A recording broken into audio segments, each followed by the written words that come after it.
executive officer had been shot and bled to death. The quartermaster had been blown to pieces. The captain had a severe wound. Counting the captain and the exos, there were 8 other dead men in various stages of their bodies. And they were clear on that. And in all of that mess, we were going to call ring, ring, ring. Can we start emergency destruction? God knows what would happen if that call ring. But I went out the door and I lay down on the bed. And the next thing I did, dark out of the water. And I tried to stand up, and I went on my left leg and support me. Both legs were broken and sticking out. I couldn't see what's going on. Nobody's showing I up. was pretty well banged up. Was you passed out? Yeah. Was it dark? Was it dark? No. We were inside the ship. It was like some normal sailing. I didn't know what had happened, but I knew I was in trouble. And the sailor and the marine were coming down the passageway, same level, to get out of there. The only ladder was right there, and I was at the bottom. The sailor stepped on my leg. I said some interesting words, generally that would you mind getting off my leg and get me out of here. And they carried me up, and once they opened the scuttle, they carried me up and somehow shoved me through that little hole. And I'm here there, and I met both of them. The sailor turned out to be working as a cop in the county that I was living in. One day I'm mowing the yard, filthy, dirty, what's wrong? I thought maybe my wife had been in the accident. She said, were you on the USS Liberty? Now I'm looking, somebody stepped on your leg. I meant to do this before I went on water. I'll apologize for the We're hugging each other. He's in dress blues and I'm here, and we're crying. We're standing there. The neighbors are looking. And then I met the Marine. And we've been buddies ever since. He lives up near Branson. In fact, we were up there in Branson. He and his wife, his name was Bryce Hawkins. They came down. We spent some time together. To tell somebody in the front office about it, publicly thank you for saying because I never really given it a chance to know what I mean. I was careful.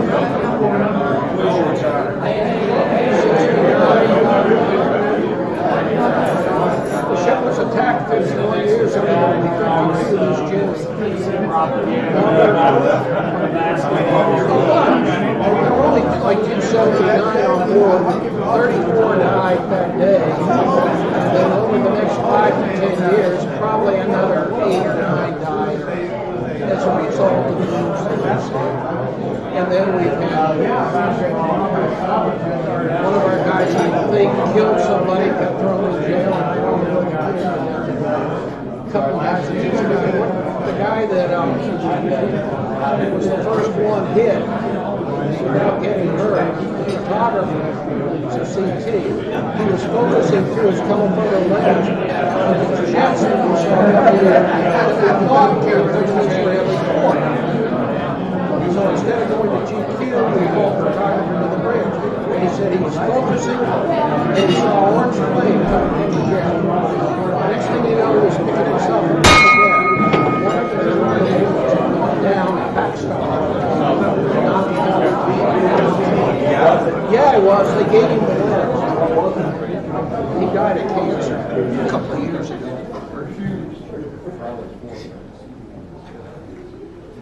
All right, you ready? You're ready. Good afternoon and welcome to the February 8th meeting of the Brentwood Rotary Club. For those of you visiting today, my name is Michael King and I am the president of this club. You've got to love Middle Tennessee. Thursday it's 75, Friday it's 35. Before we do the invocation and pledge, I'm going to ask everyone to keep Bart King in their prayers. Bart lost his brother Preston this week. Services are tomorrow, is that right, Norris? 1 o'clock in Selma? Yes. Okay. So please keep Bart in your prayers. Today's invocation will be given by Greg Irvin, followed by Steve Grissom with the pledge and the 4-wave test, and then QB Hall will introduce our guest and visiting Rotarians. Steve had to leave. Yes, he's gone. Who left? Steve. Steve Passon left? He's a sore loser. Yeah, he said he's out here for this. It's Steve Grissom left, I mean? All righty. Well, then I'll lead us in the pledge and 4-wave test.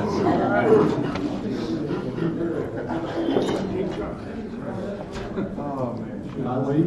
You can do it all. Hey, I'll be. I've asked our president for a couple extra minutes for the invocation this morning. He granted it, and I appreciate it. This will be an exercise, a prayer and exercise, where everybody's going to participate. This past week, we saw and experienced 2 major events that we experience every year: Super Bowl and the State of the Union.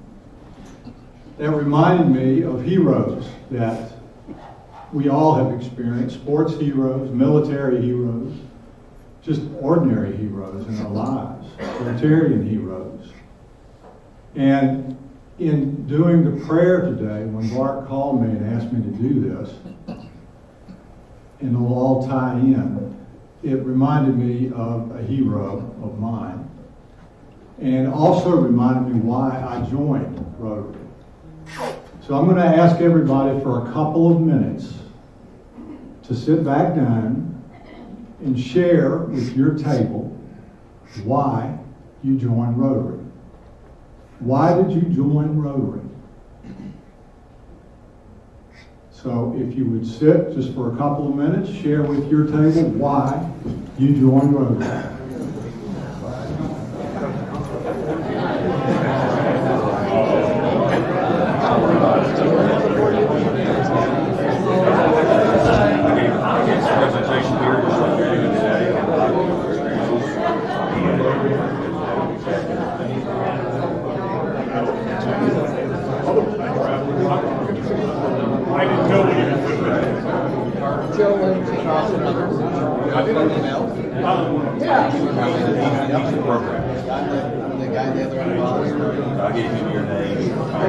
They kept coming.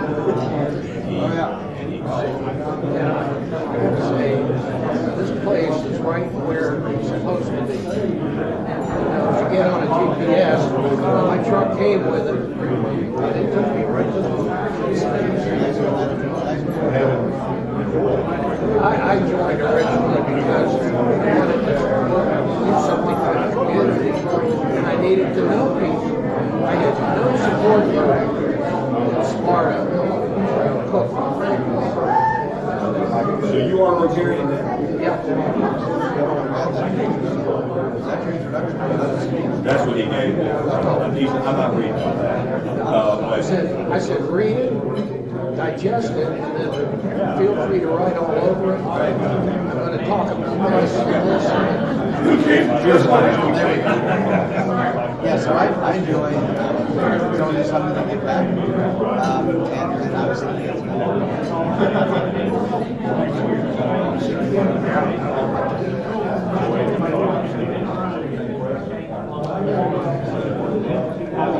my sponsor. George Johnson, George Johnson was doing business with a guy of mine. That's when he moved on the part of a bunch of guys. I got to the person who contributed most for my client. He wanted to do it. It's like, it's all this. Okay, I'm getting a couple here. I'm going to participate, Should I have done it? and once we kind of gather back, before we stand and pray, and just share with you why I joined Rotary. And the reason it came home to me was this week when the 3 heroes of World War II were recognized at the State of the Union. My dad served in World War II. He survived. Obviously, I'm here today because he survived. And one of the reasons it means so much to me really comes home to a quote that was in a movie, Saving Private Ryan, which was about World War II. And Tom Hanks, at the very end, Tom is dying, and he says, earn this. Earn this to the character Matt Damon. Earn this. Those of you that may not have seen it, he went out to seek and save this soldier. And his last words were, earn this. And I've always felt the reason, I just not felt it, that I joined Rotary is because one of my heroes, my dad. I've always felt an obligation to earn this. He was a Rotarian. He was a big part of my life and a big hero in my life. And that's why I joined Rotary. I hope in sharing that you all shared today why you joined Rotary, it was more varied reasons, different reasons. But all important, Rotary is about giving and sharing what we are so blessed to have in this country here today because of different heroes. So please stand with me as we finish our prayer. Father, we are reminded today of many different people who meant a lot to us, many different heroes. And we're reminded of Paul Harris, a Rotarian, a hero of Rotary. Paul Harris, one of his quotes was, whatever Rotary may mean to us, to the world, it will be known by the results we achieve. Father, as we stand here today, and why we are reminded of why we joined Rotary, we also recognize that we must earn to share blessings in Brentwood, to share thoughts and concerns for those that need spirit. Bart King, our own member, at this time, and others. Father, allow us to continue to earn our right to be a Rotarian. In your name we pray. Amen. Please face the flag and join me in the pledge. I pledge allegiance to the flag of the United States of America and to the republic for which it stands, one nation under God, indivisible, with liberty and justice for all. Now, thanks to Jay Evans, our four-way test sign is back and in working condition, so please join me in the four-way test of the things we think, say, and do. First. Is it true? Second. Is it fair to all concerned? Third. Will it build goodwill and better friendships? And fourth. Will it be beneficial to all concerned? And Jim Billers. We certainly hope so. Thank you very much. Cutie Hall. All right, unless someone has snuck in the time since the bell rung, I think we only have one visitor, and I'm looking for him. Rudy. In the back. Susie Williams. There we go.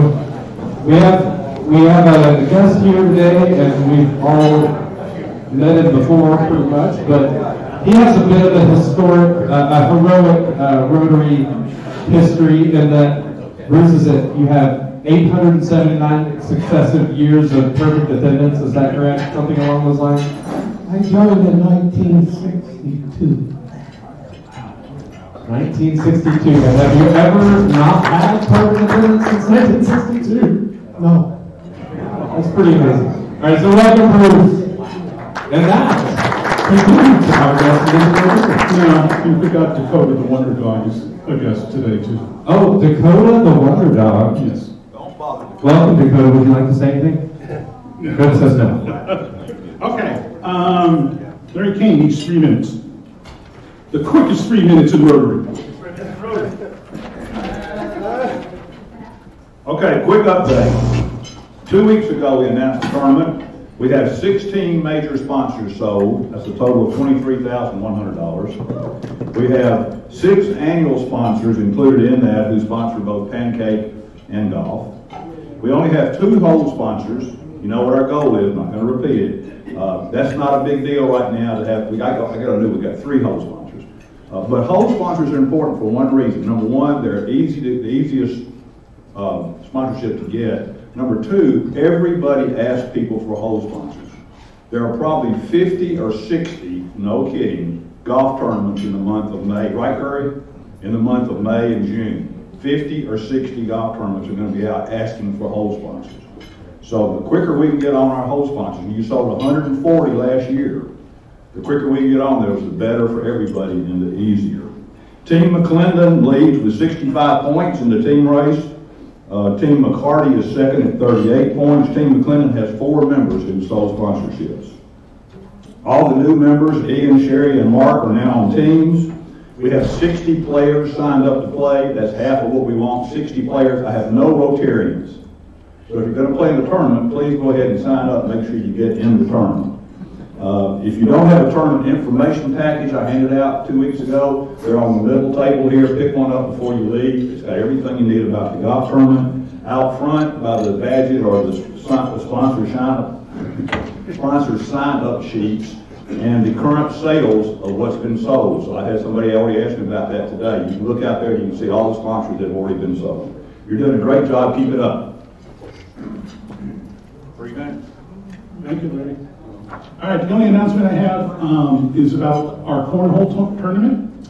On the men's side, it was the first semifinal this week between Chief Hughes and Steve Grissom. Chief Hughes was a little off his game, and he was in jeopardy of being dethroned as the champ, but he came back in the bottom of the third match to pull it out. And on the ladies' side, we now have our, do we have both semifinals? No. Okay, so Jane Covington and Jennifer Bourne had a rousing match, and Jane Covington came out the winner in that. So next week, I believe it's Susie Lindsay and Jane playing. And the other semifinal in the men's match will be Warren Bryant and Devin McClendon. So, we're done that. Tom Carr's going to introduce our guest, which is... Well, I'm a student of history. I love history, and I love to read it and talk about it. And I find that the best history to learn about is the obscure and the controversial. And so you're going to have a really good story here today to discuss an incident that happened in 1967. And those of us that were around back then, there was a lot going on in the world. The Vietnam War was in full bloom, was going strong. Summer of Love happened that year. This was the year that the counterculture began to make its inroads into the American eye. And there was also the 6-Day War in Israel. And Israel preemptively attacked Egypt, Jordan, and Syria all at once and took them on and actually won. And during that time, there was a ship called the USS Liberty, and it has a story. I won't go into that too much, but Chief Petty Officer Joseph Lentini was part of that crew that was on the Liberty. And I think a couple of things we can take from his experience. One is that intelligence gathering, which is what the Liberty did, can be very hazardous and very dangerous, except we don't really hear about it much. If you ever happen to go to the CIA headquarters in Langley, Virginia, or the Langley building, you will see stars on the walls that represent operatives that have lost their lives, and there's no names there because they're not able to talk about it. So a lot of things that happen in the world we don't know about, but they're dangerous, and they can result in your death. And it didn't always in war. But Joe was over 20 years, I guess, 29. And so he has, I guess, a combined over 40 years of service. And he has, I've got a long laundry list of things he's done, but I don't want to, I wanted to tell a story and tell you about this. For those of you who remembered it, and some of you that are so young, you probably don't remember or ever even heard of it. So without further ado, Joe Lentini, the floor is yours.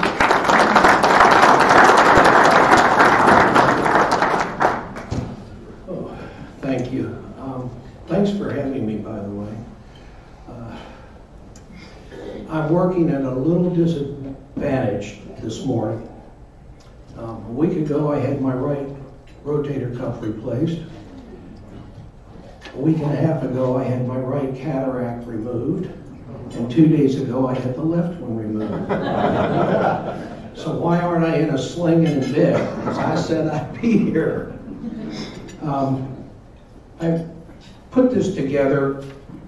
Normally, my presentation is about an hour and a half, squeezed to an hour if I talk fast. I'm going to squeeze it to a half an hour and say to you, I brought business cards, and if you're interested in more information about this, I would say first go research it online and then call me. I'll come to you, I'll talk to you on the phone, email, whatever. I'm more than happy to go over it with you folks. I've been recognized by the National Security Agency for the historical effort I make in this particular incident to keep it alive and to keep people, let people know what happened. Now, this June the 8th, it'll be 52 years. And I see some folks that weren't even a twinkle 52 years ago. So this is going to be new to you, but it is on the internet and you're all computer literate. So get out there and look at it. The U.S. Navy in 1967 had a small fleet of ships that specifically designed to do intelligence gathering, to sit offshore. Some of you older folks may remember the Russian trawlers that were always present when we had a missile shot. The Liberty was that kind of a ship. The Pueblo was that kind of a ship, and there were 5 or 6 others. Our normal sail was from Norfolk to the west coast of Africa.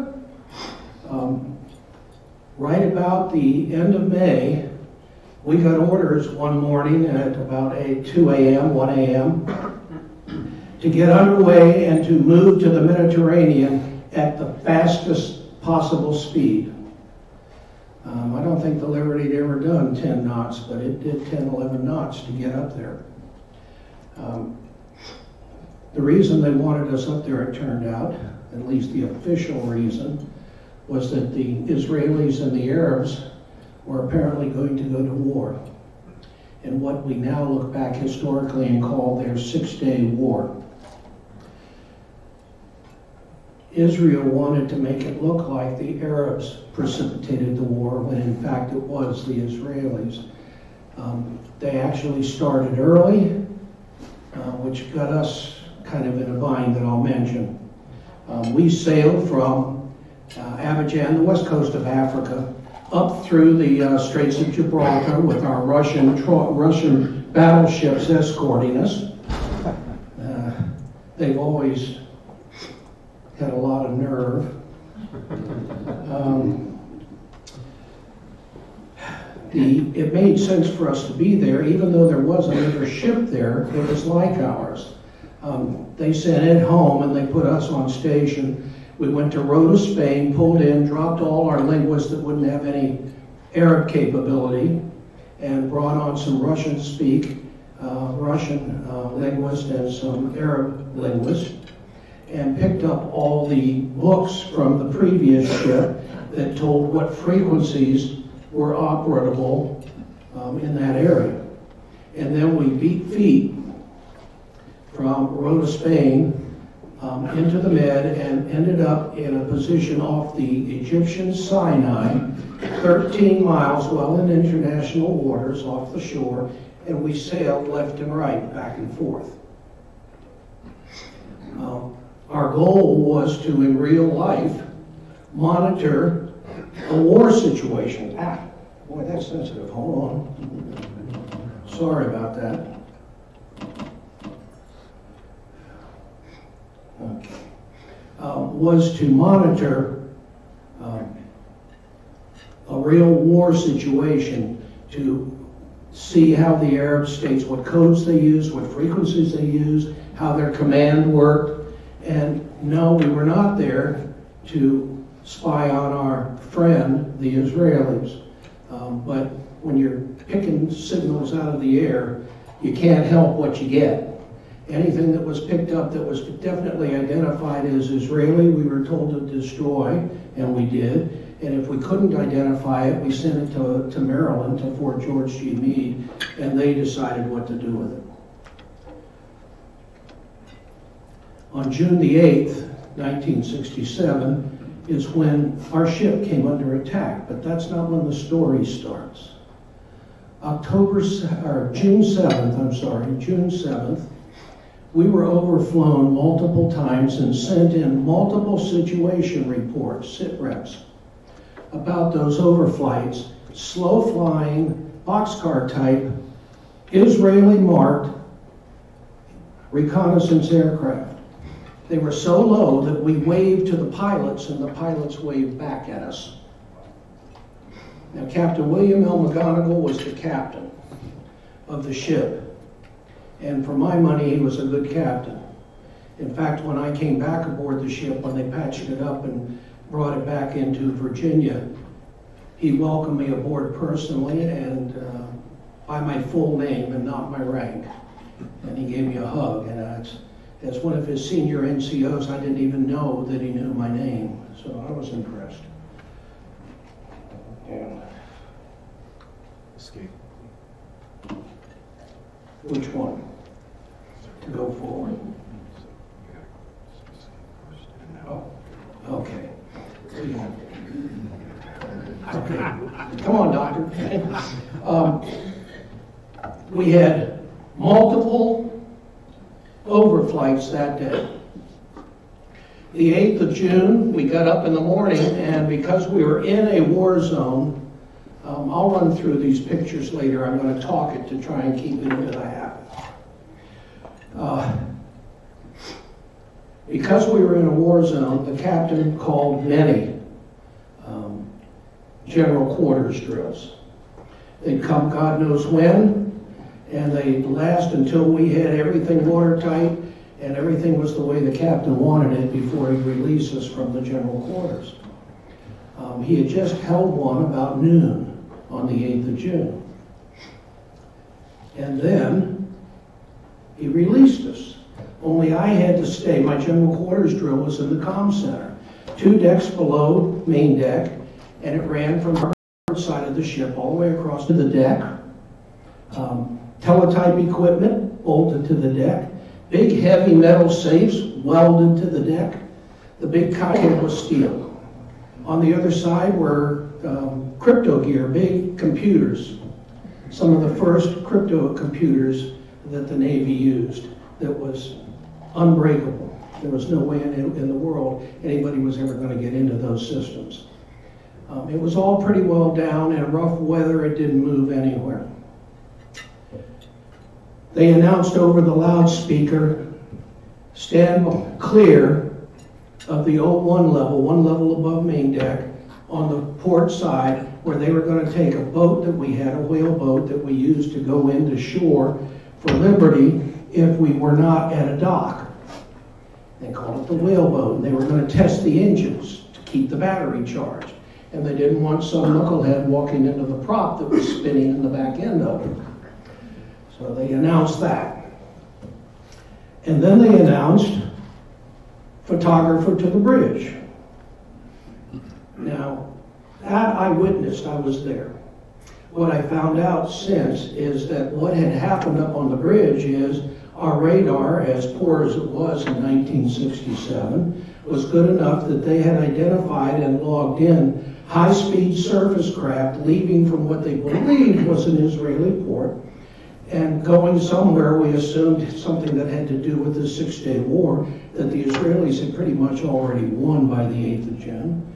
But they were coming on a track that would bring them right by our ship. A few minutes later, they noted high-speed aircraft passing over the high-speed surface craft on the same track. And as they were approaching the ship, they wanted to get pictures of them if they could. All's well. Well, the next thing I heard, the next thing I was aware of was ping, ping, ping, ping, ping. Oh my God. That boat must have slipped off the chocks that it was sitting in, and it sounded like the prop had skipped across the deck. The next thing we heard was a young lieutenant officer of the deck. General quarters, this is no drill, general quarters, man your battle stations. We are under attack. And then more ping, ping, ping, and then boom, boom. These jets that had come, were totally unmarked. The Star of David, which it turned out they were Israeli, the Star of David and any other markings had been painted out. At a time when Israel had decimated the Arab Air Force, decimated their sea force, and decimated their land force, and they were suing for peace. Israel wasn't going for it because they hadn't expanded their border yet. So here these unmarked jets come in. They came around the starboard side, came right down the center line, and our photographer, who was standing up on the bridge level, focusing down through his camera, out his telephoto lens, orange flame coming from the team out. Whoa, and he started to get up, and there was bullets flying all over the place from the jets. He crawled inside and got up on a table. More bullets were coming through the wall like it was paper thin. He got down on the deck and stayed there until there was a lull, and then he went to his general quarters station. He lived to die of cancer just a few years ago, and the Navy gave him that telephoto lens. Down inside the ship, we're hearing all this ping, ping, ping. We have no idea what's going on, but we are operating normally. That is, okay guys, get comms. Get connected with somebody at shore, we've got to get a message out. Rockets, kaboom, kaboom. It sounded like we were in a trash can. What was going on topside was these jets who, according to the official story, no, let's back up. Back up, Joe. The official Israeli story to this day is as follows. Their Sinai position that they had taken from the Egyptians was being shelled from the sea. Now the Liberty was the only ship on the horizon in any direction. We had four 50 caliber machine guns, and we were 13 miles from shore. 2 50 cals were on the bow, left and right, port and starboard, and 2 were up on the wings of the bridge, port and starboard. A 50 cal is not going to go anywhere near 13 miles, and it's militarily, it's not considered shelling when you fire off a 50 cal machine gun to ward off anybody trying to get on your vessel that has no business there. That was the story, and that the torpedo boats were being sent to sink this ship that was doing this shelling. Then the story goes that the torpedo boat captains misread our speed. They picked us up on their radar and misread our 4 to 8 knots as 24 knots. Not once, according to their story, twice. More than one of the 3 torpedo boat captains, 2 of them, both agreed that our ship was going too fast to attain, so they called for jet support, air support. They came right on over. The jets came in attacking. They claim, according to the story, that they didn't know we were an American ship. They didn't know we were the USS Liberty, and that they thought they were attacking an Egyptian warship that was shelling their position and hurting their people. Now, having just shown up there with jets that are unmarked, they hit every antenna on board, put at least 2 rockets with rockets, put at least 2 rockets to each of the 4 machine gun mounts, put a rocket or more through every single hatch topside, hit the only gasoline drum on the ship, hit all the life raft positions and the captain's gate, which is kind of like a big fishing boat that you might get on and rent for the day in Ocean City, Maryland or someplace, down in Florida, and the whale boat. They claim they were just good. They weren't just good. They had pictures from the day before with all those overflights. They knew what their targets were. In all, they killed 9 men on main deck. The guys that were in the machine gun mounts got blown to pieces. The average age was probably 21 or 22. Our kids went from 19 to 40 in the 40s. having done all that damage with 3 sets of 3 jets crisscrossing the ship, the last group we have on tapes from NSA were carrying napalm. That's a jelly that when it hits the air and it hits you, it burns. You can't hardly wash it off. But they were dropping napalm canisters. We had a tape from NSA where one of the pilots of the jet said he saw an American flag, and he was told by his command, false flag, sinker. And we have copies. We got the voice tapes. Sinker, sinker, sinker. That was the command again and again and again. After the jets finished their job on us, in come finally the torpedo boats. They launched 5 torpedoes at us. Now all this is going on, I'm down inside that comm center, and those of us are inside with no concept about what's going on topside. And we're operating kind of normally. For example, we don't seem to be getting comms. Charlie, grab the phone and call the aft transmitter house and ask them to get us more power to the transmitters. That is a very reasonable request and a very professionally reasonable request. At the time, the guy that was manning that space was on the deck flat because bullets were flying through that after deck house like it wasn't there. We didn't know that. If we had called, he would have been in his right mind to tell us where to stick it. I mean, we had no idea what was going on topside. The XO bled to death.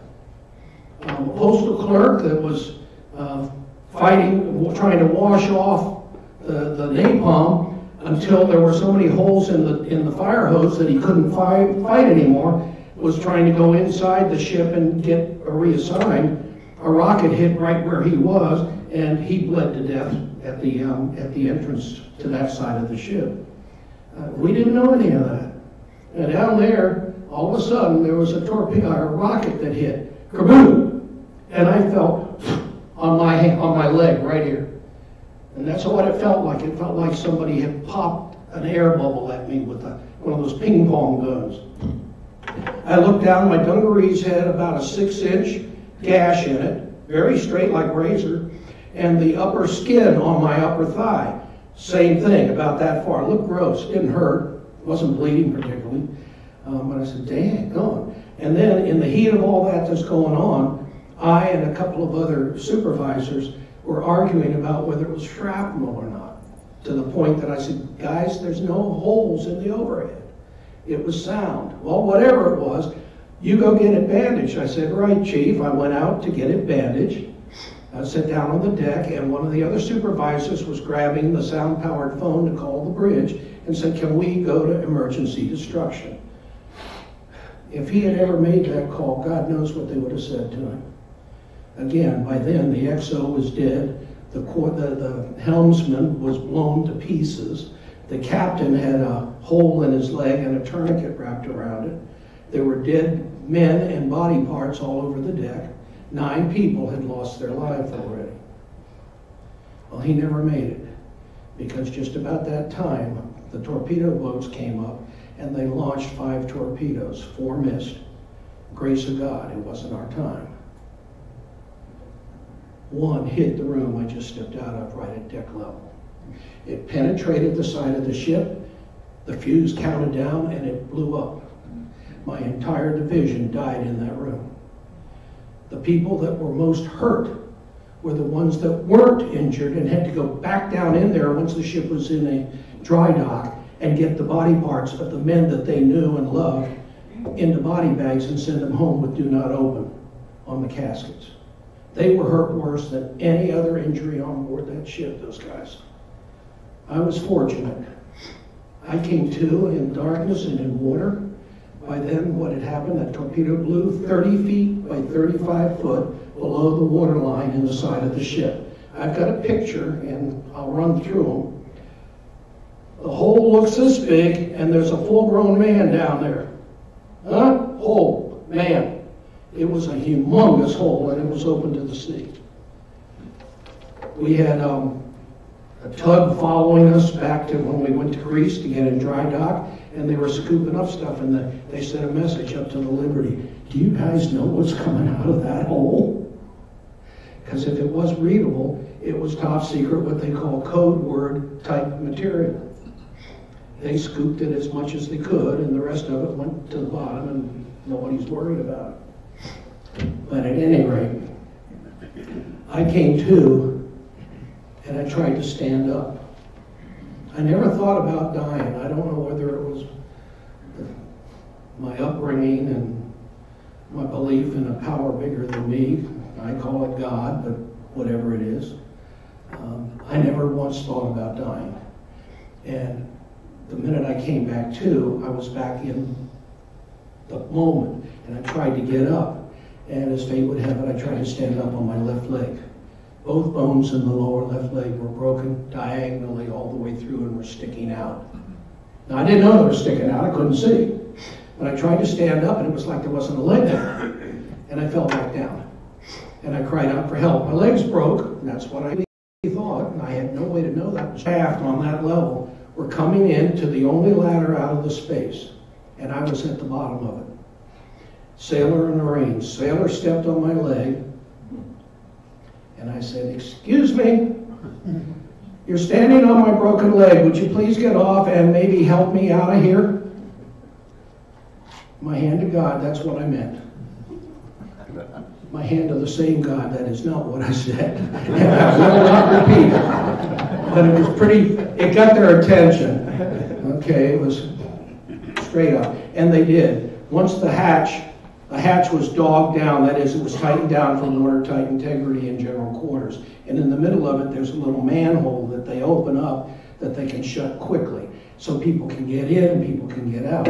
And they finally opened that thing, and these two guys and me, we went up and through that little hole, and I'm here to tell the tale.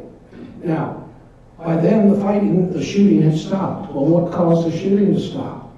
Well, two of our guys, one of them who just died a couple of years ago, that long ago, I mean that long from the attack, got a Silver Star, and he should have. Under fire from those jets, he and another sailor had gone out to one of the antennas that had been shot up by rocket, and they jury-rigged a long line, and they turned it into, in effect, a whip antenna.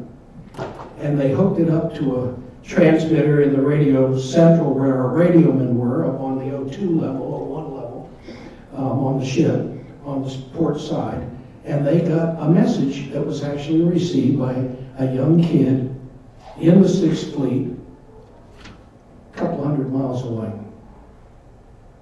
And when he heard it, our call sign was Rockstar. It was Rockstar, Rockstar, Mayday, Mayday, we're under attack, unidentified aircraft, we need help, Mayday. The guy came back, Roger, Rockstar, authenticate. Just like in the old westerns, you know, the guy goes out to scout, when he comes back in, he doesn't come in, he gets to the side of the stockade and he hollers, "Geronimo!" Okay, that's the code word for the day. Let him in, don't shoot him.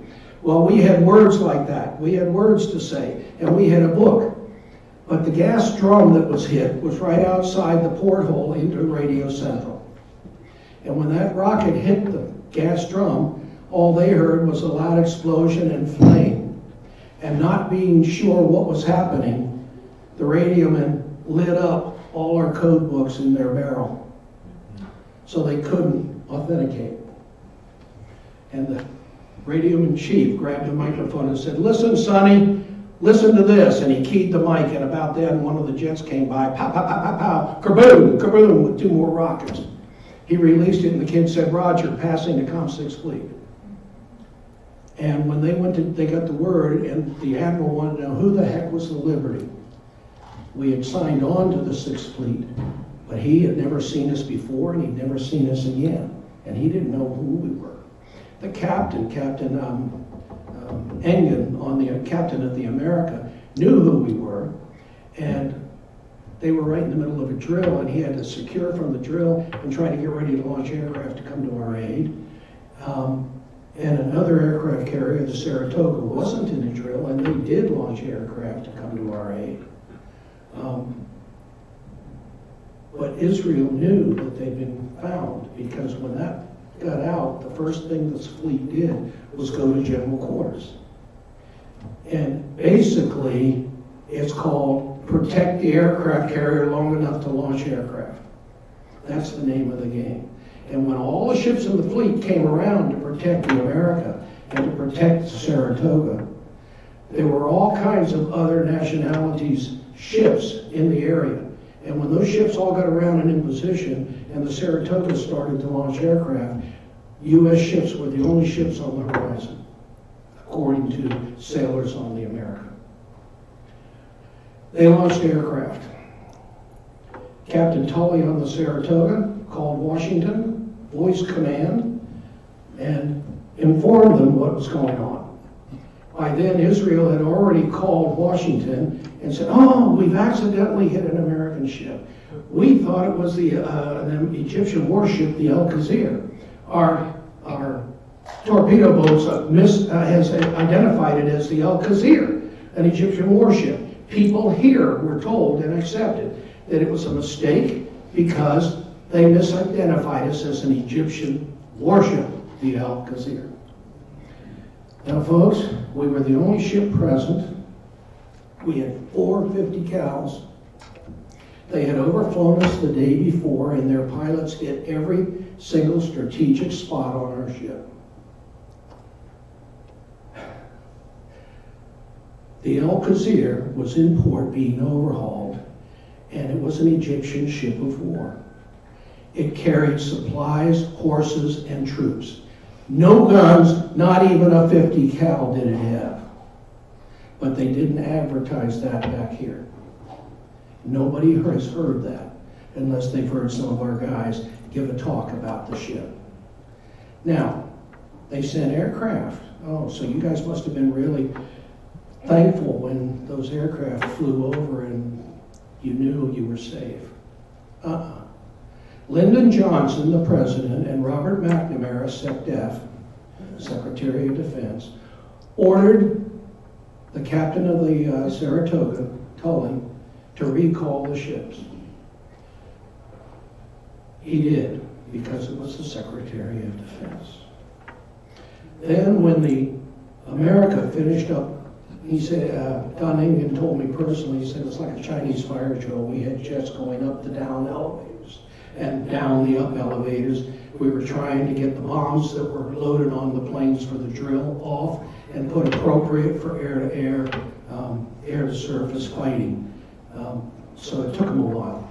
They finally got it all squared away, and they started launching aircraft, and they called Washington. And McNamara told Don Ingen to recall the aircraft, at which time Com-6 Fleet grabbed the microphone from Don and said to the Secretary of Defense, according to Don Ingen, the captain, "Sonny, you're neither big enough nor bad enough to have me recall those aircraft when I have soldiers at peril, soldiers whose lives are in danger." The next thing they heard was Lyndon Baines Johnson on the system. "You get those GD planes back," and he didn't say GD, "back, or you will be selling pencils tomorrow on the corner down here in D.C. They recalled the aircraft. We didn't know we were safe till a day later, when the America finally steamed into sight. But it turned out we were okay because Israel had gotten caught. Tally for the day, 34 men killed. Tally for the day, out of 279, almost all of us were wounded. Tally for the day, the ship was pretty well ruined. They took it into Greece, and they patched it up, brought it back, and sold it for scrap.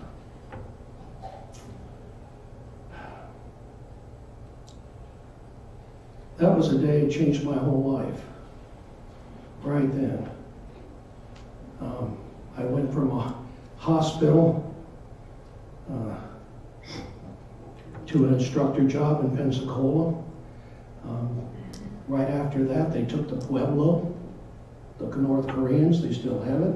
Somebody should have gone in and blown that thing up a long time ago. Maybe some ex-SEAL team ought to go in there and get rid of it. They took that ship, and I went over to the main hospital, and I said to the chief orthopedic surgeon, do I qualify for a medical discharge? He put me in the hospital, and about a week later, I was on the temporary disability list. Started out at 30%, I'm now rated at 80% disability. I know it's 1 o'clock. I'm going to run through the pictures because I think you really need to see them. They are pictures of some of the damage. Normally I don't do this, but I will tell you, yes, I believe it was a deliberate attack. Yes, none of the story that the Israelis told about the attack makes any sense at all. And yet our State Department still maintains it was a mistake. I don't normally give my opinion on that unless somebody asks me, but we're short on time. Well, it's important that you understand that. Okay, we good? That's good. Okay, that's the ship before it was hit. You can see the flag. They also said we weren't flying a flag. You see the flag in that picture. It's not hard. I had a pilot who is well acknowledged, Jay Crystal. He is referred to as an Israeli sympathizer. He says, oh, flying a jet, you wouldn't be able to see that flag. They shot it down 4 times from 4 different standards. And then the last one we put up was the holiday flag. Any of you know what a holiday flag looks like? It's about the size of this room. I mean, it's a big flag. It's the biggest flag we carry. That's the overflight. That's one of the overflights. That's one of the Mirage jets that came in unmarked at a time when Israel and the Star of David should have been blazoned all over it. It's a wonder they didn't have banners flying out the back, because they had literally caught all the Arab planes on the ground, the Egyptian planes. That's Captain McGonigal. Had he been sitting at his desk, he wouldn't be there. As you see, that's one of the rocket holes. That's the captain, the doctor. Real quick, since you guys aren't mass forming for the door. When we were under the previous captain and we were off the west coast of Africa, one of the sailors on board had acute appendicitis. And we had a standard medical attachment. 2 corpsmen. This kid was looking to die. The captain was kind of a crazy guy. He took the ship into a foreign port, followed by gunboats, because he didn't get port clearance first. He just said, screw it, and drove that boat in. He was relieved, and Captain McGonigal took over. But they got that kid on a plane and saved his life. That's a good thing. And then they thought, they found this guy Kiefer, Dr. Kiefer, and they assigned him to the Liberty as a permanent doctor on board, along with 2 corpsmen. So we had a surgeon-qualified doctor.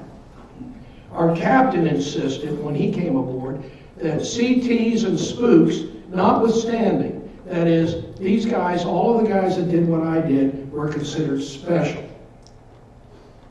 We wore spit-shine shoes, creased dungarees, nails were clean. We were a different breed than the men that ran the ship. Captain McGonigal said, you're on my ship. You're all going to learn to man the ship.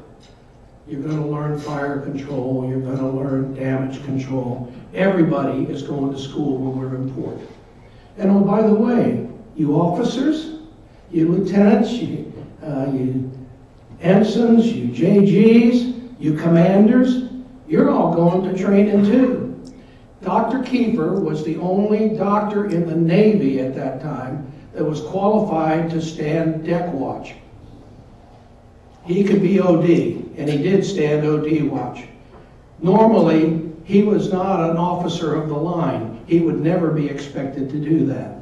But on board the Captain McGonagall's ship, everybody on board, kind of like being on a submarine, you had to know all the jobs. So that worked out. We had George Golden. He was the Jewish, bless his heart. He was the engineer, and he had been through Korea and some other shoot-'em-up wars. And so when they announced that there was torpedo boats coming in, he ordered all the men out of the engineer spaces, out of the engine spaces, because he knew if anything came through and the water hit the tanks, the thing would blow up and kill all these guys. So there were about 5 men that refused to go, and they all stayed down there and kept the engines running, kept the boilers hot. And by the way, Dr. Kiefer performed open heart massage that no corpsman in his right mind would try. He saved more men just because he was there. You've heard it before, the Lord works in mysterious ways. But if we hadn't had that doctor on board, the death toll would have been a lot larger. That's hatch. Now it's right in the middle of the main deck, and it's kind of a box. So there's a port side and a starboard side. The starboard side. Do you see how the metal is on that nearest hatch? You see that? That's because the rocket came through that building. On the other side there's a hatch and all the metal's turned in. And they definitely aren't watertight. That's one of the antenna pods. 1, 2, 3, 4, 5. I count 5 rocket hits. That's one of the life raft positions. It's shot up and burned with napalm. There's one of the torpedo boats. This was after the torpedo hit. They high-lined, they tied a line between the ship and the Davis, the USS Davis, that came to our aid finally. And they high-lined people and timbers over, and they built a bulkhead on the other side of that comm center for fear that it was going to collapse and we'd sink. They put most of the wounded in the chow hall. That arrow is me. The doctor later on the America said, it's a wonder your pals didn't kill you. Because they came by and I was sitting up, and if I laid down, I couldn't breathe. Well, I didn't know it. I had a collapsed lung, broken ribs. If I laid down flat, I was choking in my own fluid. They had an air balloon wrapped around my broken leg. So I'm sitting there, and they kept wanting to give me morphine. And I kept saying, I've got a head wound, I've got a stomach wound, I don't want morphine, and I'm not in any pain, I'm okay. And somebody decided I was in shock. So they said, oh, what's that? And into my hip went a morphine, and then they tagged my toe. When I got on the America and the doctor got to me to put a tube in, reinflate my lung, put my leg back together, my fractured skull, my eardrums, and all the other things that were all torn up about me, he told me, he said, that morphine, you were already going so slow that morphine could have killed you. But I guess God didn't want you. That's, I guess. Here's another, these guys are probably 19 to 21. Helicopter coming from the America to the Liberty to pick up bodies and wounded and transfer them to the America. That's the Davis and some of the high lining they did.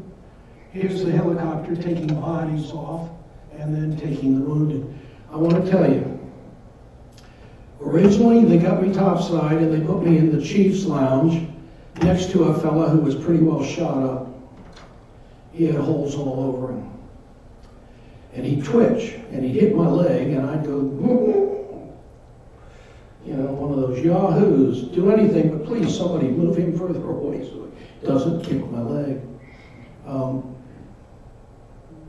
No matter how much any of that hurt, being put in that basket and raised into that helicopter and riding about 1.5 minutes over to the America was the worst experience I've ever had in my life. The worst experience bar none. because it was just and everything shaking, and all the brakes and all the pain and everything was just all one compounded one on the other. And I can't imagine if these guys were awake how they felt, because I didn't think I was hurt that bad.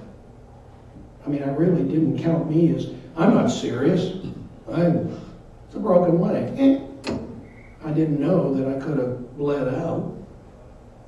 There were lots of stuff. Here they're bringing one of the wounded aboard. It could have been me. Here they've got 1, 2, 3, 4 bodies going down to be put in the icebox. Now that's yours truly. See that washcloth there? Since you're all still here, I'm glad. Quickly, the doctor on the America, Pete, he told us to call him Pete, and I lost his last name. Anyway, he came over to my bunk. I had a middle bunk there. And on my leg, where the cast is, they couldn't quite close up the wound. So they packed it, and they had to change that. And he came over and he handed me that washcloth, and I said, "What's that for?" He said, "You might want to bite down on it. I'm going to change your dressing." I was 25 years old. I could do 200 sit-ups without blinking. When I shaved my head after crossing the equator to get the funny haircut on, I looked like Mr. Clean, okay? I wasn't, 75 years old and with weight around the middle. I was 25 and fit. And I looked at Pete and I said, "You just go ahead." He said, "Okay, I'm going to count to 3 and then I'm going to pull it out." He pulled it on 2. It felt like somebody had taken a torch to my leg. I didn't scream, and there were only a few tears. But from that day to the day I left that ship, every time I could see him come through the doorway into that ward where we were on the America, that was in my mouth. Even when I didn't need it, it was just a personal joke between the two of us. True. And the patches over the tube that they were trying to reinflate my lung. That's a cake they made for us. That's me enjoying the cake. Looked like I'd been in a barroom fight, huh? Originally, the mass grave at Arlington said there were 9 guys in there, and they said killed in the Mediterranean. And we maintain that could mean they died in a bar fight. They didn't want to say it was killed by Israel, but they finally did say killed aboard the USS Liberty, 8 June 1967. They changed the piece on it. These guys are at a USS America program they did to honor the dead and the wounded. Those are guys from the Liberty. Marine Guard, Honor Guard. That's what the Liberty looked like. One side. That thing in the middle, that's a trash comm. That was for communicating and bouncing signals off the moon. It never really worked. Spent a lot of money, never did anything, and they never made it throughout the fleet. A couple of times we did send a quick brown fox to Cheltenham, Maryland. There's the torpedo hole. That's just the top third of it. Here's 3 full-sized UDT guys going in to check it out, so you get a sense of the proportion of the hole. There it is in dry dock. And that arrow's pointing somewhere in there, there's a guy. Again, yeah, there's the guy. And you see where the top of the hole is? You see the man right under that arrow? There's 2 guys there. This is the space I came out of. These are the guys that were wounded without being wounded. When the ship got into dry dock, these guys not only went through the attack, but because they weren't hurt, they had to go down and get the men. And they had to get the body parts, and they didn't have DNA checking. So ended up, everybody they could identify, they put in a bag and put a name on it. Then the pieces that they had left over, they put in a big bag, and put the 6 missing guys, and they're in a mass grave. That's what's in the mass grave with the 6 guys' name on it that they couldn't find. The military still does stuff like that. But these guys were mentally messed up. The one with his head down, he was really messed up. They were just young kids. Here they are bringing caskets on to get some of that. Again, this is the ship in better days. And it said GTR on the back. On the bow it said GTR, had our number, AGTR-5. It was a technical research ship. And you can see the Treshcom, the moon bounce, and the flag. Captain got the Medal of Honor. They had to finally order him off the bridge. He would lay down on his back and guide the ship by stars. He would send runners running back to the rudder, and they were moving the rudder by hand. That's a job and a half. So he's 4 degrees starboard. Guy would run the whole length of the ship, go down in there, 4 degrees starboard. By then there was another guy running to straighten it out. And that's how they kept the ship afloat and got it the heck out of it. We are the most decorated ship in the history of the United States Navy for a single action. We have more ribbons. We have the highest percentage of crew wounded than any other ship in the Navy for a single action. Bronze stars, silver stars, Navy Cross, you name it, we got it. Thames Television put a show up where they talked to an Israeli officer who was in the war room at the time, and he admitted they had identified the USS Liberty, but they thought it had left. He said, well, we thought it had left the area, but that they knew it was us. Well, we knew they knew it was us, but it was the first time publicly anybody had said so. Admiral Tom Moore was Chief of Naval Operations. He made a public statement about it, that it was definitely not an accident, it was a deliberate attack. And the why of it is Lyndon and the boys wanted to go out and turn over the people that were running Egypt, and Congress wouldn't allow it. Back then we were paying attention to the Constitution. Now somebody decided if you sink a ship with 279 men on it, then you can say, remember the Liberty, and we're going to go in and bomb Egypt. Didn't work out that way. But there's proof today in Blood on the Water, in that new book I'm reading, that several people, both at NSA, CIA, and the White House, had us shift where we were just for that purpose. We were going to be sacrificed. And at one time, the president was quoted as saying, I don't care if they all die, I'm not going to embarrass a friend or an ally. Israel's never been our ally. She's never signed any kind of agreement because they don't want to admit that they've got nuclear capability. So they don't want to sign any of those papers. They're our friend. And there's a difference, and folks don't realize that. Captain Ward Boston was called in to do a court of inquiry, something that should have taken months. They were given days. The report they sent into Washington was completely rewritten, and they were ordered to sign it. Israeli helicopter tapes were released by NSA. Our guys, for many, many years, we told people, we saw helicopters with armed men in the doorway, and we believed they were there to shoot us if we jumped in the water. Turns out that wasn't the case at all. The helicopter pilots had been ordered to come and pick up any enemy sailors from the water because they thought, their command thought, that our ship was sinking. It wasn't. So they came out with armed troops to control any prisoners they grabbed. As soon as they saw the American flag and reported it, and reported there were no people in the water, their command told them 2 things.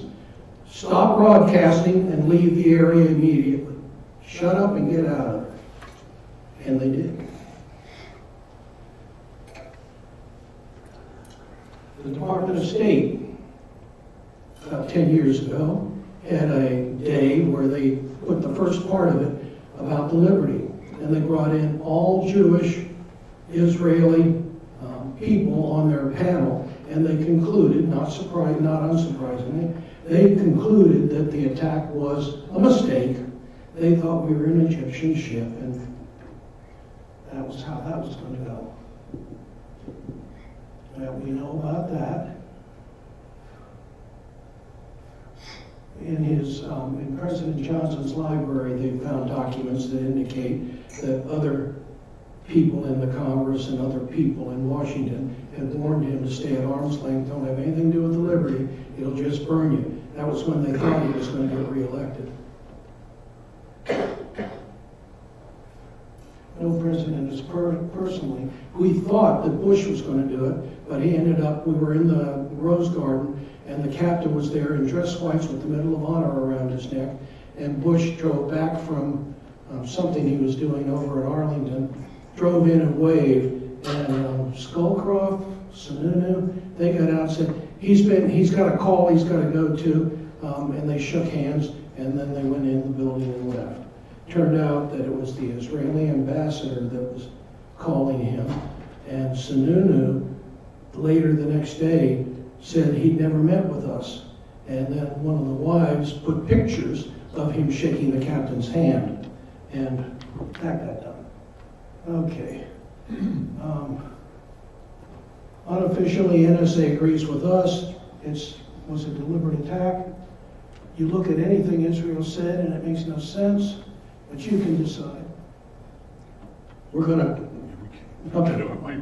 Yeah, they're one by one. Guys, I have cards over here. If you'd like more information or to see some of these pictures up close and personal, I will make that happen. You just take a card and call me.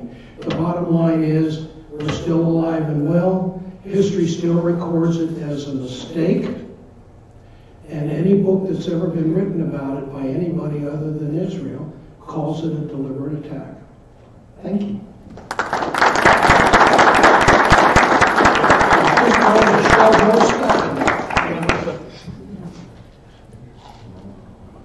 Please accept this as our gift, a token of our appreciation for speaking to us today. And if you would sign this, we read to all the notaries, students, and we will tell them about your visit. Okay. Thank you very much.